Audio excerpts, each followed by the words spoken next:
ይህንን አዳምጪው። ይኸውልህ ብሌን ትክክለኛ እናቷ አይደለም ያገኘችው ማለት ዳጊ፣ እኔ አንተን እንደ ራሴ ስለማምን ነው የምነግርህ። አልማዝ ማለቴ አሁን የመጣችው የብሌን ናት። ተከፍላ ነው የመጣችው። የብሌን እውነተኛ ናት አለች። እሷ መስያት እኮ እኔ ራሱ ታቅፌ ነበር። እውነትሽን ነው ቃልዬ? እማማ ትሙት ዳጊ። ተቀይሜ ነበር እንዴ? የኔ ልበ መልካም እንዳንቺ አይነት ሰው እኮ ከሺህ አንድ ራሱ አገኘ። ከሺህ ብቻ? ኧረ ከሚሊየን፣ ኧረ እንደውም ከቢሊየን የራሱ አንድ አይገኝ። አንተ እንደሱ አትይኝ፣ እፈራለሁ። በእኔ በላይ ነው። ብችልማ ዋጥ ነበር ማድረግሽ። አንተ ቤት ውስጥ ግን ይነክር ወጋለኝ ማለት አልገባኝም። ገብቷል። በቃ ለአንተ ይነክል አስፈላጊ ሰው ምን አላውቅም ነበር። እንዴ አሁንስ ማን አስፈላጊ ነሽ አለሽ? ቅድም በረኪና ልትጠጣ ስትሰማ በጣም ደንግጠህ ነበር። በድንጋጤ ውስጥ አይኖችን አየኋቸው። አይኖች ውስጥ ብዙ ነገሮች ታይተኛል። ለምሳሌ ምን አየሽ? ስስት፣ ድንጋጤ፣ በአጠቃላይ አንተ ለምን ምን ያህል ቦታ እንዳለ ተመልክቻለሁ። ዳጊ ግን እኔ ይሄን ያክል አንተ አስፈላጊ ሰው ነህ? በጣም ለምን? እንጃ ብቻ አስፈላጊነትሽ ብቻ ነው ማውቀው። አመሰግናለሁ። ሰላም ና መስለኝ ይባል ደግሞ ደም ይገፍታች። መጀመሪያ እኮ ከኔ ጋር በሰላም እያወራ ነበረ። ምን እንደሆነች አላውቅም፣ ግን ድንገት ተነስታ በጥፊ መታች። ከዛማ ማለቴ ሰላም ተናዳ ገፈተረቻት። በቃ በዛ የተነሳ እየዋልሽ ነው። አረ ያለሽ እደርስበታለሁ፣ ችግር የለም። ሰው እንዳይጠረጥር ደግሞ ሽቶ ልቀባት አይሻልም? ቃል ግን አንዳንድ ጊዜ እኮ በትቶ ያው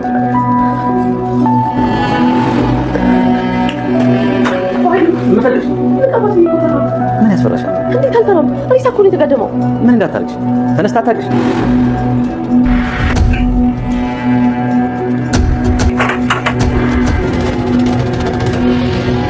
ወይዘሮ ሰላምን አላስቆም፣ አላስቀምጥ፣ አላስተኛ፣ አላስበላ፣ አላስጠጣ ብሎ አይምሯቸውን ሰላም የነሳቸው ነገር ለብሌን ወላጅ እናት ተብላ አቶ ባይሉ በገንዘብ ገዝቶ ያመጣት ወይዘሮ አልማዝ በድንገት እጅ ላይ ያለፈች በማለት እጅን ወስጄ ለፖሊስ መስጠት አለብን እያሉ ሲጨነቁ ከቆዩ በኋላ ብሌንና የብሌን አሳዳጊ መጥተው ወደዛ ቤት በር ሲያንኳኩ አስከሬኑን ራቅ አድርገን እንግባ እያሉ በተዘጋጁበት ሰዓት በር ሲንኳኩ ሁሉም በጣም ይደናገጣሉ። ወደ ባዶ ክፍል ወስደው በጨርቅ ጠቀላለው ያስቀምጧታል። በስተመጨረሻም ቃል ሬሳው ይሸታል በማለት ሽቶ መረጨት አለበት ሰው እንዳይነቃ በማለት ልትረጭ ስትሄድ ደነገጥኩ፣ ፈራሁት ሬሳውን ትላለች ቃል። በኃይሉ ምን ያስፈራሻል በማለት ራሱ ሊረጫት ይሄዳል። ቃልም እጇ ተንቀሳቀሰ ትላለች። አቦ ተንቆቆቂ በማለት ሲረጫት ሴትዮዋ ከእንቅልፉ እንደተነሳ ትነሳለች። እነሱም እጅግ በጣም ተደናግጠዋል። ለእነሱ ፍርሃትና ድንጋጤ፣ ለወይዘሮ ሰላም እጅግ በጣም እረፍት። የሰው ነፍስ አጠፋሁ እያሉ ሲጨነቁ ስለቆዩ ለወይዘሮ ሰላም እጅግ በጣም የአእምሯቸው እረፍት። ወይዘሮ አልማዝስ በእርግጠኝነት ለወይዘሮ ሰላም ቃል የእሳቸው ልጅ እንዳልሆነች እንደምትናገር የምታስታውሰው ነገር ካለ ትናገራለች በእርግጠኝነት። ጤና ይስጥልኝ ውድና የተከበራችሁ በመላው ዓለም ያለች ኢትዮጵያ የተራስናችን እግዚአብሔር ይመስገን ደህና ነኝ። አደራ ክፍል 19ን አብረን እናያለን። የባለፈው ክፍል ዳጊ ለወይዘሮ ሰላም ቃል የተናገረችው ነገር ለብሌን እናት ተብላ የመጣችው አልማዝ በገንዘብ ተከፍሏት ነው እንጂ የመጣችው ትክክለኛ እናቷ አይደለችም እያለች ነገረችው ለወይዘሮ ሰላም እያስደመጣት።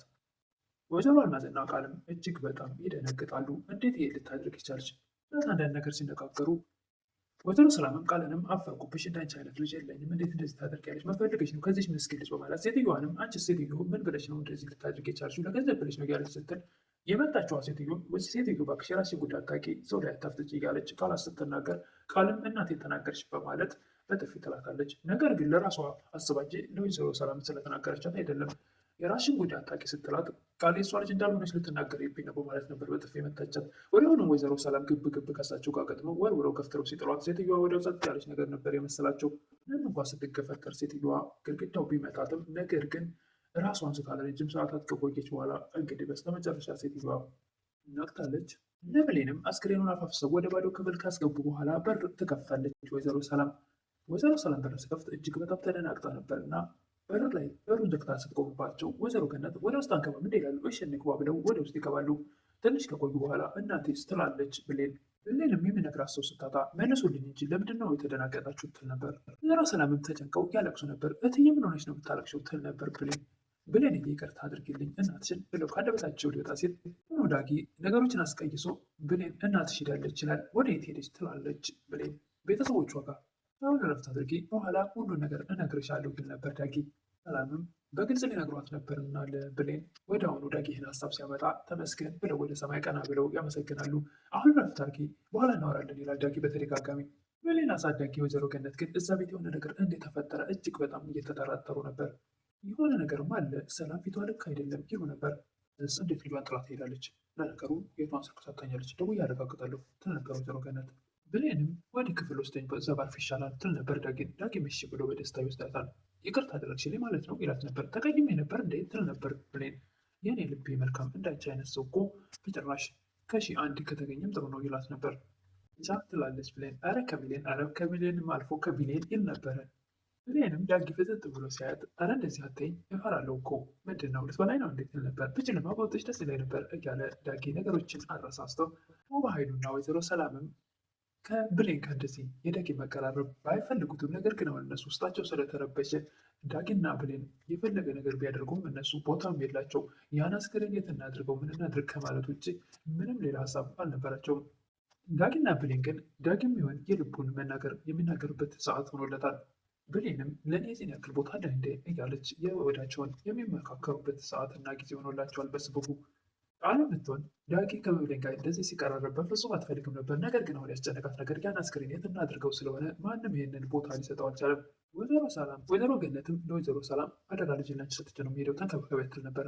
ለእኔም ልጅ አይደለች እንደ ብሌን ይሉ ነበር ወይዘሮ ሰላም። አዎ ለዛ እኮ ነው ጭቃ ጥያት የሚሄደው ትል ነበረ ወይዘሮ ገነት። ወዲያውኑ ወይዘሮ ገነት ወይዘሮ ሰላምን አቅፈው ቻው ብለው ሊሰነባበቱ ሲሉ ሴትዮዋን ጫማ ያዩታል። እዛ ጋ ይሄ ነገር ያልማዝ ጫማ አይደል እንዴ ትላለች ወይዘሮ ገነት። አረ መስሎች ነው የኔ ነው ትላለች በመፍራትና በመንቀጥቀጥ ወይዘሮ ሰላም። በፍጹም የእሱ አይደለም የኔ ነው መስሎች ሊሆን ይችላል። አረ እኔ እሷ ጋር ያየው ትላለች ወይዘሮ ገነት።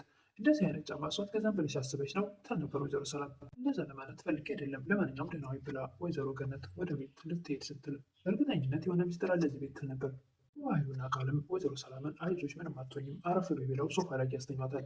ብሌንም ዳጊ ወይዘሮ ገነት ለወይዘሮ ሰላም ትንሽ ተቃጭተጧት በረኪና ጠጥታ ራሷን ልታጠፋብኝ ነበር ልጄ እያሉ ሲጨነቁ ሩጦ ያችን ሴትዮ ሬሳ ለሶስት አፍነው ወይም ደግሞ ገንዘው ሊደብቁ ሊቀብሩ በነበረበት ሰዓት ብሌን ይህን ቃል ስትናገር ሲሰማ ሩጦ እንዴት ይህን ነገር ታደርጋለች? አንቺ ራስሽን አጥፍተሽ ቢሆን እኔ ምን ይውጣኝ ነበር በማለት የሆነ ነገሮችን ዳጊ አንዱን ከአንዱ ሲያገናኝ የነበረውን እያስታወሰች አንተ እኔ ለአንተ እንደዚህ የዚህን ያክል ቦታ አለኝ እንዴ እያለች ስትለው ነበር ዳጊን።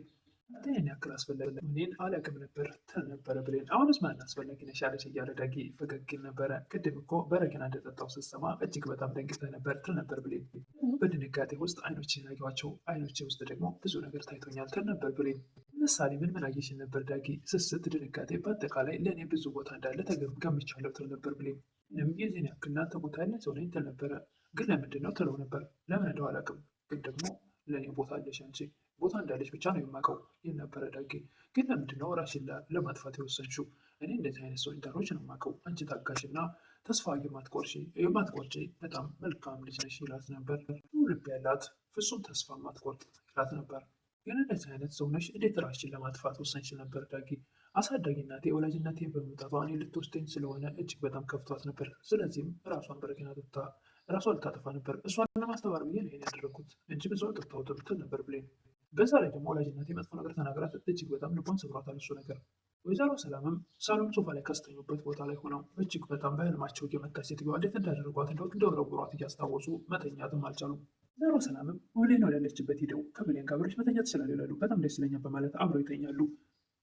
ቃል አጠገብ ሆና አሁንም ልጅ ትናፍቀኛለች ምን እንደሆነ አላውቅም እያሉ ወይዘሮ ሰላም ለብሌን ይነግሯት ነበር። ብሌንም ከዚህ በፊት ቃል ጓደኛ ወደ ቤት መታ ነበርና ይቺ የቅድሞ ያይሻት አረቢት 10 ዓመት አረብ ሀገር ተጠግራ መታለች።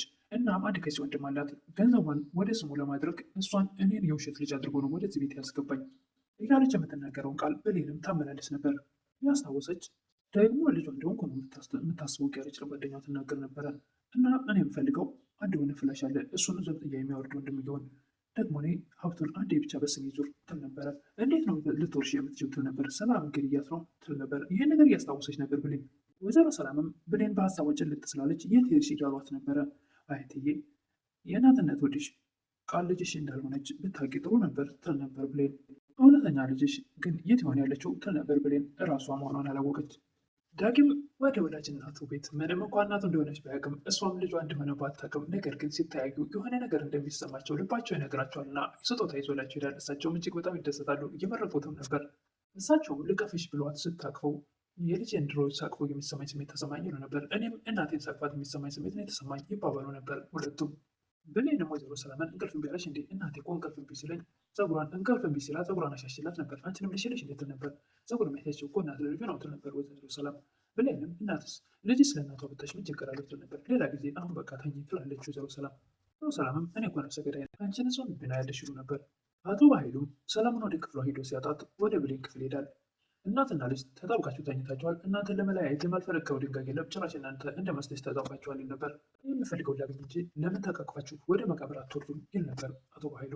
እዛ ግን በፍጹም መገናኘት የለባችሁም እያለ ይዝት ነበር አቶ በኃይሉ። በዛ መጨረሻም ወደዛ ሲመለስ ወደ ሳሎን ቃል ሽቶ ይዛ ገብታል። ሽቶ ምን ያደርግልሽ ይላል። አስከሬን አይደል እንዳይሸትና ሰው እንዳያነቀብን ሽቶ መረዘቅ አለበት ትላለች። ሄዳ ልትረጨው በምትሞክር ሰዓት ፈራው ብላ ትመለሳለች። ምን ያስፈራሻል ብሎ አብረው ይሄዳሉ። እሱን ለመቀባት ይሞክራል። ቃልም እጇ ተንቀሳቀሰ ትል ነበር። ምን ትንቦቃቦቅ ያለሽ ይላል አቶ በኃይሉ። እሱ ተቀብሎ ሲረጫትም ቃልም በኃይሉ እጇ እየተንቀጠቀጠ ነው እያለች ስትጮህ ምን እዚህ ያንቦቃቦቅ ይችላል እንደውም ውጭ ከዚህ እያለ አቶ በኃይሉ ቃል ጋር ሲጫጫሁ ያለ ሞተች ተብላ የተገነዘችው ወይዘሮ አልማዝ ከእንቅልፉ እንደነቃ ትነሳለች። እነሱም በጣም ግራ ይጋባሉ። እሷም ታፈጣለች። እነሱም ጥለዋት ሊሸሹ እግሬ አውጪ ሊሉ ከበር ጋር ይታገሉ ነበር።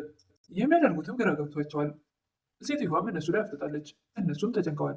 እነሱ ሴት ሊገቡ ወዴት ሊያመጡ እንደሆነ እግሬ አውጪ ለማለት እጅግ እየተጣደፉ ነበር። ሴትዮዋም እነሱ ላይ አፍጥጣ ነበር። ምን ይፈጠር ይሆን? ራሷን ስታውቅ ለወይዘሮ ሰላም ቃል የሷ ልጅ እንዳልሆነች ትነግራት ይሆን ወይስ ደግሞ ምን ይፈጠር ይሆን? እሱን እንግዲህ በቀጣይ የምናየው ይሆናል። ለዛሬ ግን እዚህ ላይ ነው ያለቀው።